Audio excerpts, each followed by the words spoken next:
Hello दोस्तों, स्वागत है सभी का बीपीएससी वाला में। दोस्तों 71 बीपीएससी मेंस बहुत इंपॉर्टेंट आपको होने वाला है। 90 दिन 100 दिन आपको बचे हुए हैं ना, तो इस पर बात करेंगे। इसके अलावा मैंने एक वीडियो और भी बनाया है, वो यह है कि आपको मैंने बता दिया है एक कि जो बच्चे क्वालिफाई नहीं किए, चूंकि तो वो थोड़ा सा कट ऑफ हाई गया। हमारा भी एक्सपेक्टेशन था 85 के आसपास, 84 83 ऐसे लग रहा था कि आप ही लोग के बीच से पता चल रहा था कि भाई सर स्कोर इतना नहीं गया, लेकिन कट ऑफ तो हाई गया है। तो कई बच्चों का यहाँ नहीं हुआ है, तो उनके लिए भी अलग से मैंने वीडियो बनाया कि आप क्या कर सकते हैं, आगे क्या कर सकते हैं। जो बच्चे रेगुलर पढ़ रहे हैं, रेगुलर तैयारी कर रहे हैं, सभी देखिएगा, छोटा सा वीडियो, बहुत बड़ा नहीं है। हम लोग इस पे आते हैं, ठीक है। 90 दिन के लिए हमारा स्मार्ट जो है प्रिपरेशन क्या है। सबसे पहले तो एक चीज आप लोगों को मैं बोलना यह चाहूंगा कि अब ये जो 90-100 दिन है ना, आप समझिएगा आपके जीवन का सबसे महत्वपूर्ण दिन है। अब आपको सिर्फ और सिर्फ इस 90-100 दिन पे फोकस। ये 90-100 दिन आपकी जिंदगी बदल सकती है, आपके परिवार, आपके पूरे खानदान की जिंदगी बदल सकती है। सोचिए कि आपके परिवार में आप पहले डीवाईएसपी होंगे, क्या प्राउड मोमेंट होगा। आपका पूरा परिवार, पूरा जितना आपके कुल फैमिली, खानदान, सब कितने खुश होंगे, ठीक है। आप एसडीएम, समझ रहे कितना प्राउड मोमेंट होगा। लेकिन उसके लिए क्या चाहिए कि ये जो बचे हुए दिन है ना, 90-100 दिन, उस पर काम करना। उसके लिए थोड़ा सा स्मार्ट बनना होगा, ठीक है। क्या बनना होगा? स्मार्ट बनना होगा। अब हम लोग पहले इन जनरल बात करते हैं कि आपको क्या करना है, क्या नहीं करना चाहिए। उसके बाद थोड़ा सा स्टडी पर्पस से बात करते हैं, क्या करना चाहिए, क्या नहीं करना चाहिए। अगर मैं एग्जाम डेट की बात करूं तो दिसंबर, जनवरी, फरवरी, मार्च, है ना, ये 4 मंथ है। लगभग 100 दिन के आसपास मिनिमम तो है ही। 100 दिन, हो सकता है इससे ज्यादा हो। मुझे तो लग रहा है कि होली के आसपास होना चाहिए। जैसे बीपीएससी ने कैलेंडर दिया है, ये मेरा कोई अंदाज नहीं है, बीपीएससी ने कैलेंडर में दे रखा है, तो मुझे लगता है हो सकता है होली के बाद ये करें, ठीक है। बट फिर भी हमारे पास मिनिमम तो 100 दिन है ही, मिनिमम 100 दिन तो है ही हमारे पास। क्लियर? तो इसी चीज पे हम लोग आपको यहां पर आते हैं। अब आपसे मैं इन जनरल बात करता हूं, क्या नहीं करना चाहिए और क्या करना चाहिए। क्या करना चाहिए सबसे पहले, क्या नहीं, क्या नहीं नहीं में क्या करना चाहिए। सबसे पहले इंस्टाग्राम नहीं करना चाहिए, फेसबुक अभी नहीं करना चाहिए। 3-4 आवर्स का जो आप लोग इंटरटेनमेंट करते हैं ना, थोड़ा सा मनोरंजन, ये सब वो सब अब बंद कर दीजिए। जैसे चाय पीने गए दोस्त साथी से 15-20 मिनट के लिए जाइए, वो अच्छा है, वो जरूरी भी है, आपको एनर्जी भी मिलता है, वो जरूरी होता है। आधे घंटे का गैप, 1 घंटे का गैप, लेकिन वो गैप 4 घंटे नहीं हो जाए। इन जनरल देखा जाता है कि हम लोग क्या करते हैं, एंजॉय करने के लिए निकलते हैं, और कि चलो यार 10 मिनट के लिए आते हैं चाय पीकर, पता चला कि चाय पीते रहेगा, वहां गपशप होने लगा, 2-4 लोग आ गए। इससे टाइम किल होता है। ये सब अभी फिलहाल के लिए 90-100 दिन के लिए बंद कर दीजिए, फिर कीजिएगा ना, एग्जाम दो फिर करो। अब क्या क्या करना चाहिए, तो सबसे पहले अवॉइड कीजिए किस चीज को, मतलब दूरी बनाइए अभी के लिए। तो फेस्टिवल से, जैसे मान लो कि अगर होली के बाद होगा तो भैया बिल्कुल होली में मत जाना, दूरी बनाना। क्या करना चाहिए बता दो, तो दूरी बनाना चाहिए। दूसरा क्या करना चाहिए, तो आपको अब परिवार से, घर से थोड़ी सी, जैसे आप देखिएगा अब शादी विवाह का समय है, ये आपको लग रहा है कि छोटी छोटी बातें नहीं, लेकिन छोटी मगर मोटी बातें होती हैं, ये सब बहुत टाइम किल होता है। पढ़ाई रीस्टार्ट करना, कोई आपको लाइट या फैन का स्विच ऑफ स्विच ऑन नहीं है कि स्विच ऑफ कर दिए तो बंद हो गया और स्विच ऑन कर दिए तो चालू हो गया। एक रिदम, जिस रिदम में आप पढ़ते हैं ना, अगर आप घर चले जाइएगा फेस्टिवल में, शादी में, फिर उस रिदम में आने के लिए हो सकता है कि आप 14 तारीख को गए और 18 तारीख को वापस आ गए, लेकिन इस 14 तारीख में आप जिस रिदम में पढ़ाई कर रहे थे, हो सकता है कि उसको आने में आपको 30 तारीख हो जाए। ये आप लोग फील करते होंगे, मैं कोई नई चीज नहीं बता रहा हूं। अभी ये सब दूरी बना ले, सोशल मीडिया से खुद को दूरी बनाए, शादी विवाह फेस्टिवल से दूरी बनाए। अभी देखो फर्स्ट ये मतलब कि आएगा न्यू ईयर, है ना, इन सब से अभी फिलहाल के लिए दूरी बनाए। अब बहुत घर में प्रश्न है, अपनी बहन ही का, अपने भाई का ही है, वो अलग चीज है, लेकिन चाचा मौसा दादा ये सब में मत जाइए, दूर दूर के रिलेशन में कि मेरी चचेरी फुआ का, है ना, मेरा भाई का, तो ये वो छोड़ दीजिए। आप नहीं भी रहेगा तो उनका ब्याह हो जाएगा, हो जाएगा ना। तो इस ये चीज बिल्कुल नहीं, ये बहुत ही बड़ा आप लोग को लगता है। जैसे ये मोबाइल देखते हैं ना, ये मोबाइल आपके सफलता का बहुत बड़ा एक ब्रेकर साबित हो सकता है अगर आपको इसकी आदत लग गई है तो। पढ़ाई करते दौरान क्या कीजिए, स्विच ऑफ किया कीजिए मोबाइल, ठीक है। क्या कीजिए, स्विच ऑफ, क्योंकि आपके पास कोई ऐसा इमरजेंसी, अपने घर में बोल दीजिए, आपको हालचाल के लिए घर ही तो जरूरी है ना, घर में बोल दीजिए कि देखिए भाई मैं पढ़ने जा रहा हूं, 5 घंटा मोबाइल मेरा बंद रहेगा। कई लोग करते हैं ऐसे, देखिए कई सारे टॉपर्स भी बोलते हैं। तो ये काम आपको करना होगा। क्यों? जैसे मान लो आप एक रिदम में पढ़ रहे हो, आंसर राइटिंग लिख रहे हो, अचानक से मोबाइल में ट्रिंग ट्रिंग ट्रिंग ट्रिंग बजने लगा, व्हाट्सएप मैसेज आने लगा, आपका ध्यान हट जाएगा। ठीक है, आपका ध्यान क्या होगा? हट जाएगा। वो काम बिल्कुल नहीं। तो मोबाइल ऑफ करके पढ़ा कीजिए, सोशल मीडिया से 3 महीने के लिए दूरी बनाइए, और थोड़ा बहुत जो एनर्जी के लिए होता है, चाय पानी इधर उधर, वो अपना करो। ये एकदम समय ये नहीं करो पैक्ड होकर रहिए, वो थोड़ा सा फ्रस्ट्रेशन भी हो जाता है, लेकिन वो समय नहीं होना चाहिए। तो ये तो एक इन जनरल है कि क्या करना चाहिए क्या नहीं करना चाहिए। ठीक है, अब आते हैं पढ़ाई के पर्पज से कि कैसे आपको स्ट्रैटेजी हो। हमें पता है जीएस पेपर 1, हमें पता है जीएस पेपर 2,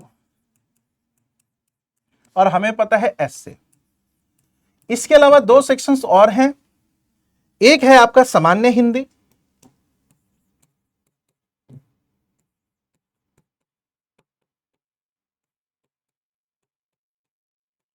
और एक है आपका वैकल्पिक विषय यानी ऑप्शनल।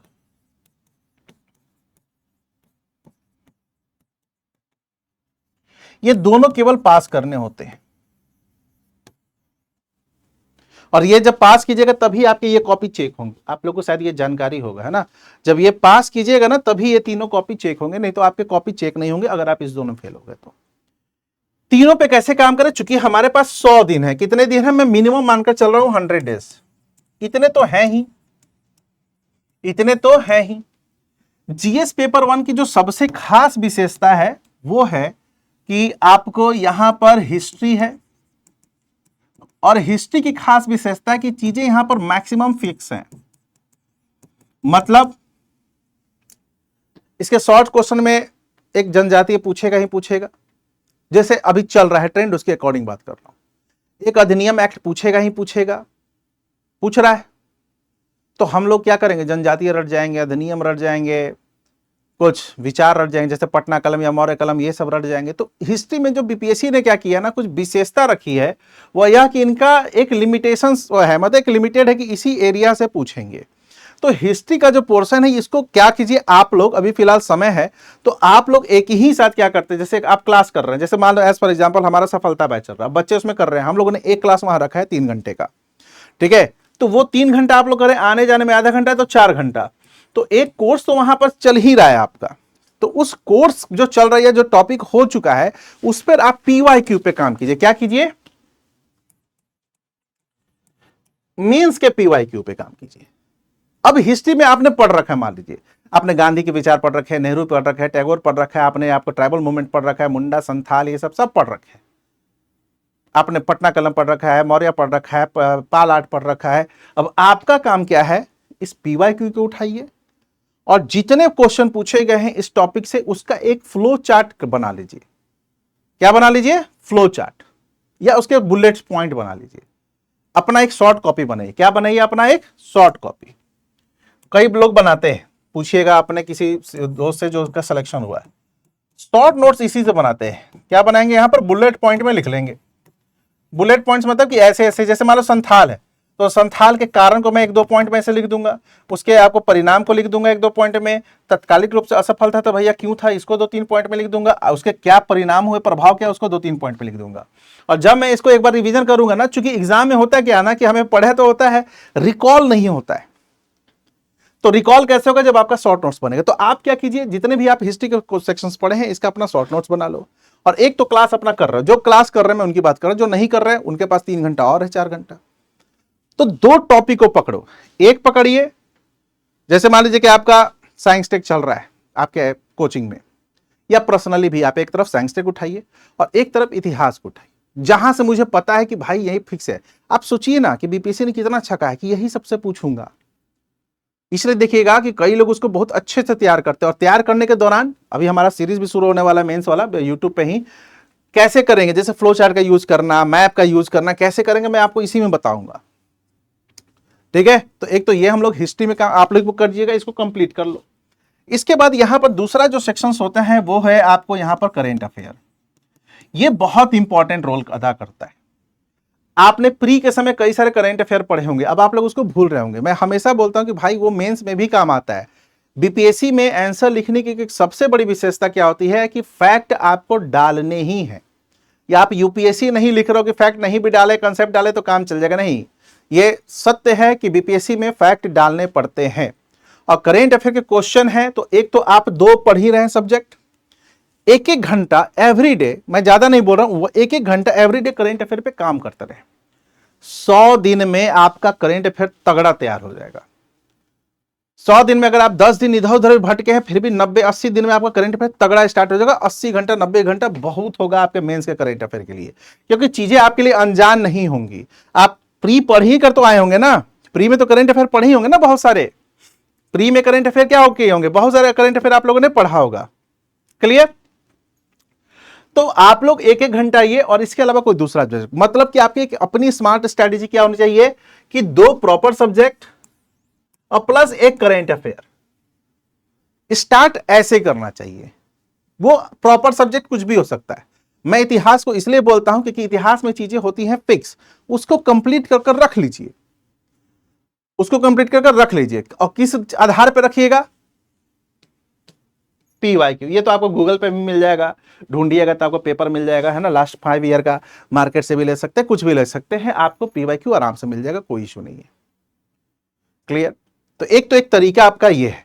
अब जैसे ही एक सब्जेक्ट खत्म होगा दूसरे सब्जेक्ट को लाइए। अब आते हैं यहां पर एक बहुत इंपॉर्टेंट रोल अदा करता है, वो है आपको स्टैट।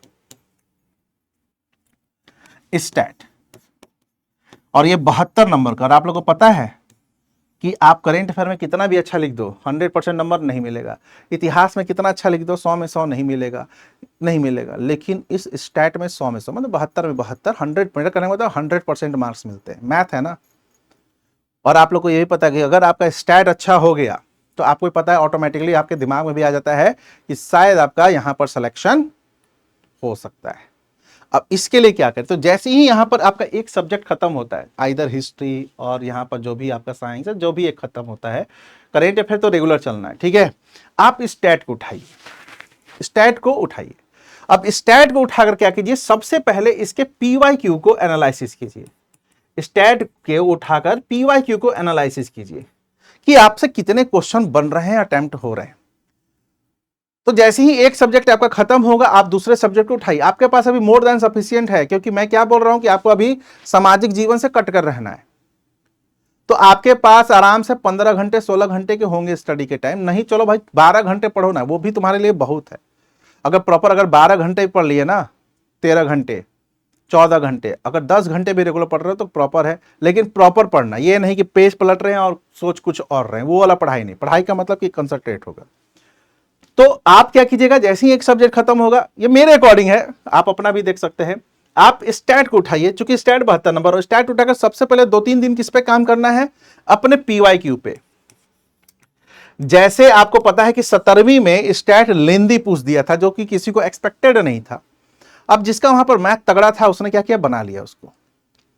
लेकिन जो बहुत बेसिक पढ़कर गए थे स्टैट, उनको दिक्कत हुआ, जगह ही नहीं था, क्योंकि यहां पर जगह फिक्स होता है। आपको 3-4 दिन स्टैट पे काम करना होगा। इसके बाद मार्केट में बहुत बुक आती है स्टैट की, बीपीएससी की, देखिएगा, किसी को उठाइए और स्टैट पे काम करना शुरू कीजिए। कम से कम 15 दिन इस पर दीजिए लगातार, एक फेज में। एक फेज में तो आपका एक सब्जेक्ट चल रहा होगा कोई बड़ा सा, चाहे पॉलिटी हो, ज्योग्राफी हो, चाहे वो हिस्ट्री हो, साइंस टेक हो, एक तो फेज में चल रहा है, दूसरे फेज में स्टैट पे काम कीजिए। इसको 15 दिन काम कर जैसे आप कुछ एक हफ्ते PYQ अच्छे से कर लिए और एक हफ्ते आप नए नए क्वेश्चंस लगाएं, ठीक है, इसको छोड़ दीजिए। क्लियर? उसके बाद स्टैट के बाद क्या पकड़िए, एक फेज में आपका मान लीजिए कि अब हिस्ट्री के साथ साइंस टेक भी खत्म हो गया 1 महीना में। अब आप लोग क्या पकड़िए, पॉलिटी पकड़िए, आइदर ज्योग्राफी पकड़िए। मतलब मेरे कहने का मतलब है कि आपका 2 फेज है। एक फेज में अपना मोटा सब्जेक्ट जो है रेडी रखिए, आइदर हिस्ट्री, है ना, ये सब खत्म करते रहिए, पॉलिटी, ज्योग्राफी, इकोनॉमिक्स, इसमें खासकर बजट वगैरह पढ़ लीजिएगा, डेटा वगैरह। और एक फेज में हम लोग को क्या करना है, आपको स्टैट को फोकस करना है और एक ऐसे को फोकस करना है। ऐसे अकेला 300 नंबर का है, ऐसे अकेला क्या कर रहा है, 300 नंबर का है। और बीच में हमको 1 घंटा करेंट अफेयर पे काम करना है। बीच में क्या करना है, 1 घंटा करेंट अफेयर पे काम करना है एवरीडे। तो जैसे ही आप 15-20 दिन में इसको खत्म कीजिएगा with PYQ and new questions के साथ, आप लोग ब्रेक लगा दीजिएगा और फिर क्या पकड़िएगा, ऐसे को। ऐसे 3 है और 100 नंबर के हैं। और ऐसे देखो, ऐसे में समस्या क्या आती है, ऐसे में कंटेंट बहुतों के पास होता है, उसको सजाना कैसे है, ऐसे को सजाना कैसे, लिखना कैसे, कंटेंट को यूज कैसे करना है, इंट्रो कैसे करना है, यही कला होती है ऐसे की। आपको जब वाईटी पे राहुल सर बताएंगे तो सब चीजों की जानकारी देंगे, बट ऐसे पर आपको काम करना है। खासकर जो ये बिहार वाला है ना, लोकोक्ति वगैरह मुहावरे, उस पे काम करना है, क्योंकि उसका अगर मान लो मीनिंग ही नहीं पता, मान लो 3 आया मुहावरा, अब मुझे तीनों का मीनिंग नहीं पता तो मैं कैसे लिखूंगा। और आपको पता है मेंस में एक नंबर काफी इंपॉर्टेंट रोल अदा करता है। तो ऐसे पे आप रेगुलर फिर काम कीजिए कम से कम 15 दिन। आधार क्या हो ऐसे पे काम करने का, PYQ। क्या हो, PYQ। और फिर कुछ नए ऐसे का क्या कीजिए, फॉर्मेटिंग तैयार कीजिए। ठीक है, क्या कीजिए, फॉर्मेटिंग। इससे अब आपको 60 दिन बीतते बीतते, 60, 65, 70 दिन बीतते बीतते आपका ये कंटेंट भी तैयार हो जाएगा विथ शॉर्ट नोट्स, आपका सीए भी ठीक ठाक तैयार हो जाएगा, और ये दोनों भी आपका एक बेसिक बन जाएगा, स्ट्रांग हो जाएगा। ये 60-65 दिन की बात मैं कर रहा हूं। अब आपके दिमाग सर इसके अलावा क्या मैं सब प्रैक्टिस कर सकता हूं? देखो, प्रैक्टिस सेट बहुत जरूरी है। हर संडे संडे देखिएगा कि एग्जाम होता है कई सारे विभिन्न इंस्टीट्यूट के द्वारा, जैसे हमारा PWP करा रहा है, जैसे हमारा सफलता बैच है। ठीक है, सफलता बैच में आप एडमिशन ले रहे हैं। जैसे हम लोग सफलता बैच में कितने दे रहे हैं, आप लोगों को पता है ना, जानकारी है ना, मात्र 999 रुपया में दे रहे हैं। मतलब एक नाम का फी ले रहे हैं कि ये बच्चा हमारे पास पढ़ा है। ये इसलिए भी होता है कि बच्चों को एक प्रेशर होता है कि हम लोगों ने फी पे किया है तो पढ़ना चाहिए, नहीं तो फ्री का जान ही रहे हैं, यूट्यूब वगैरह पे भी कंटेंट। इसमें आपको टेस्ट सीरीज वगैरह भी है, वो आपको हर संडे संडे होगा। तो टेस्ट सीरीज क्या इंपॉर्टेंट रोल अदा करता है, बिल्कुल करता है भाई। आप कहीं से पढ़िए कीजिए टेस्ट सीरीज, इवन अगर आप रिमोट एरिया में है, दूर है, किसी गांव में है, तो आप टेस्ट सीरीज को क्या कीजिए, प्रिंट कीजिए और घर में 3 घंटा बैठकर लिखिए। लिखना इज इंपॉर्टेंट। क्या होगा, लिखना। तो आप हर सैटरडे या संडे क्या कीजिए, मॉक टेस्ट दीजिए। क्या कीजिए, मॉक टेस्ट। अब कहिएगा सर मान लीजिए कि आप कह रहे हैं हिस्ट्री पढ़िए और ऐसे पढ़िए और मॉक टेस्ट मान लीजिए ज्योग्राफी का है, तो ज्योग्राफी के पॉइंट देखिए, आप लोग मेंस की तैयारी कर रहे हैं, इसका मतलब आपने फंडामेंटल्स पढ़ रखा है, प्री पढ़ रखा है, नए तो नहीं है ना, तभी ना क्वालिफाई किए, भी इतने अच्छे नंबर से क्वालिफाई किए। तो आपको जो मॉक टेस्ट है ना, उसका 2-4 दिन पढ़िए कि इस पे क्वेश्चन मेरा कितना बनता है, और मॉक टेस्ट दीजिए। जब ये कंप्लीट हो जाएगा तो और मॉक टेस्ट दो। जैसे ये मान लो आपका 60-65 दिन में ये सब चीजें कंप्लीट हुई, उस समय 2 back to back mock test. नहीं अब मॉक टेस्ट चल रहा है तो प्रिंट निकाल कर घर में लिखिए। प्रिंट निकाल कर क्या कीजिए, घर में लिखिए। मेंस में एक चीज जो अटल सत्य है वो है आपको प्रैक्टिस। अगर आप प्रैक्टिस नहीं करिएगा तो आपका सिलेक्शन में बाधा एकदम। ये प्री नहीं है। क्यों नहीं प्रैक्टिस की जरूरत होती है यहां पर, क्यों होती है, क्योंकि लिखने का तरीका पता चलता है, स्पीड आपका बढ़ता है। मैप मान लीजिए किसी में भूल गए, आपको चेक कराया गया, चेक कराने पर पता चल गया अरे यार तुम मैप का यूज क्यों नहीं किया, यही चीज एग्जाम में स्ट्राइक होगा, अरे अरे वहां पर सर ने बोला था मैप का यूज करना है। तो यही सब चीजें आप लोग क्या करते हैं, मेन एग्जाम में फोकस करके वहां पर ये करते हैं। क्लियर। तो इस चीजों को ध्यान रखना है। मैं क्या कह रहा था कि आपका ये 60 से 70 दिन में आपका ये कंप्लीट हो जाएगा। फिर भी आपके पास 30 दिन बचेगा आराम से। अगर 90 दिन है तो 40 दिन बचेगा, 100 दिन और 30 दिन, 100 दिन है तो 40 दिन बचेगा। अब इस 40 दिन में फिर से चीजों का रिवीजन, और जो आपने ये शॉर्ट नोट्स बनाया ना, इसको फिर रट्टा मारिए पूरा। आप ये काम कीजिए। मैं ये अनुभव के साथ कह रहा हूं, कई सारे बच्चे जो सिलेक्शन लिए हैं उनसे पूछते रहता हूं कि क्या एक्स्ट्रा किए तुम, क्या एक्स्ट्रा किए, तो ये लोग बताते हैं कि सर मैंने ये किया, वो किया, वो किया। अब बीच बीच में क्या होता है ना कि जब आपको वे थोड़ा सा टूट जाता है पढ़ने में, तो आप क्या कीजिए, अपने वैकल्पिक, जैसे आपका इतिहास है तो इतिहास को थोड़ा सा पढ़ो वैकल्पिक विषय में। आपको पता है कि वहां पर आपको मिनिमम तो नंबर लाने होंगे, है ना। अगर मैं 50 क्वेश्चन भी बना रहा हूँ 100 में, एक PYQ देखिएगा तो आपको बहुत पता चल जाएगा। अगर आप फाउंडेशन बहुत अच्छे तरीके से पढ़िए होइएगा ना हिस्ट्री का या ज्योग्राफी का, तो अगर आप PYQ देखिएगा ना तो आपको बहुत स्पेशल मेहनत नहीं करनी है ऑप्शनल पे, लेकिन फिर भी थोड़ा सा पढ़कर अच्छे से जाइएगा, कुछ थ्योरी पढ़ के जाइएगा, जो ऑप्शनल टाइप के क्वेश्चंस होते हैं वो पढ़ के जाइएगा। क्लियर। तो इसको बिल्कुल छोड़ना नहीं है, इस पर भी थोड़ा थोड़ा काम करते रहना है, आधा 1 घंटा एवरीडे कर लो। क्लियर। एवरीडे क्या, हफ्ते में 3 दिन कर लो। इस पर थोड़ा थोड़ा भी काम कीजिएगा तो हो जाएगा, ये बहुत बड़ा चीज नहीं होता। सामान्य हिंदी तो लोग ऐसे भी जाकर कर लेते हैं, बेसिक चीजें होती हैं, आराम से पास कभी करना, ऐसा भी नहीं कि उसके नंबर जोड़ने के बहुत सीरियस तरीके से, लेकिन इतना छोड़ना नहीं है, पता चलेगा कि छोड़ ही कर आ गए, नहीं। तो आपको मैं यही बताया है कि आप लोग इसे काम कर कर क्या कर सकते हैं, अपनी तैयारी को मजबूत कर सकते हैं। इस 60-70, देखिए एक दिन भी 24 घंटे का होता है, और ये 70 दिन बोला हूं ना, अगर आपने फाउंडेशन को ठीक से पकड़ा है ना, तो आपको ये 70 दिन में मोर देन सफिशियंट है इस चीजों को कवर करने के लिए, विथ कोचिंग और विथ नॉट, है ना। अगर आप कोचिंग नहीं भी पढ़ रहे हैं उसके लिए भी है। उसके बाद 30-40 दिन को अच्छे से फिर आपको क्या करना, रगड़ना है, रटना है, रगड़ना है। जब ये काम कीजिएगा ना आप मेंस में, आप कुछ नहीं, मेरे कहने पर आप 30 दिन के काम कीजिए ना। अगर आपके पास और अच्छी स्ट्रैटेजी तो आप अपने स्ट्रैटेजी पे काम कीजिए, ठीक है, आप अपने पे काम कीजिए, क्लियर। और आप जैसे पटना उटना में हैं तो आप, मुझे मैं सजेशन दूंगा कि आप इसको ज्वाइन ही कर लेना, इसको स्कैन कर लीजिए, पूरी जानकारी आपको आ जाएगी, ठीक है। और सबसे बड़ी जो चीज है, जो प्री क्वालिफाई कर ली है ना, हम लोग बस उनसे 999 रुपए ले रहे हैं। कितना ले रहे हैं, और इसमें आपको टेस्ट सीरीज, आपको मेंटोरशिप, जैसे आप क्वेश्चन आंसर लिख रहे हो, मेंटोर वहीं होंगे, आपको चेक करेंगे, आपको हम लोग गाइड करेंगे, आपको और भी सर हैं अपने सब्जेक्ट के भी है, वहां पर आपके लगातार कॉपी चेक होगी, लगातार जो इवेलुएट होकर आता है ना कॉपी पीडब्ल्यू का, वो आप लोग का ही फीडबैक है कि सर सबसे शानदार होता है। तो मात्र 999 रुपये हम लोग ले रहे हैं, बस इसलिए ले रहे हैं कि ताकि आप लोग को लगे कि हाँ भाई हम लोग यहाँ पर कुछ अमाउंट ले रहे हैं। 999 रुपये कोई बड़ा चीज नहीं है, और इसमें टेस्ट सीरीज वगैरह भी दे रहे हैं, स्कैन कर आपको डिटेल्स पता चल जाएगा, ठीक है। तो ये सफलता बैच है, सफलता 2.0, इसको आप लोग चाहें तो ज्यादा से ज्यादा बुना सकते हैं। तो ओवरऑल हम लोगों ने जो बात किया वो है आपका ओवरऑल एक, मैं इसको वो करता हूं कंपाइल। तो मैंने कहा कि कुछ चीजें ऐसी हैं जिसको आप लोग अवॉइड करना है, बचना है इस 90-100 दिन में। दूसरा मैंने बोला कि कुछ काम है जो आपको जरूर करने होंगे, एक तो मेंस आंसर राइटिंग करना होगा, PYQ पे काम करना होगा, और एक आपका अपना स्ट्रैटेजी होगा जिसमें एक मेन सब्जेक्ट को लेकर चलिएगा, 1 घंटे का करेंट को लेकर चलिएगा, 1.25 घंटे को, और इसके बाद एक तीसरा स्टैट एंड निबंध। ऐसे अगर कीजिएगा तो आपको 60-70 दिन में मैक्सिमम चीजें कवर हो जाएंगी।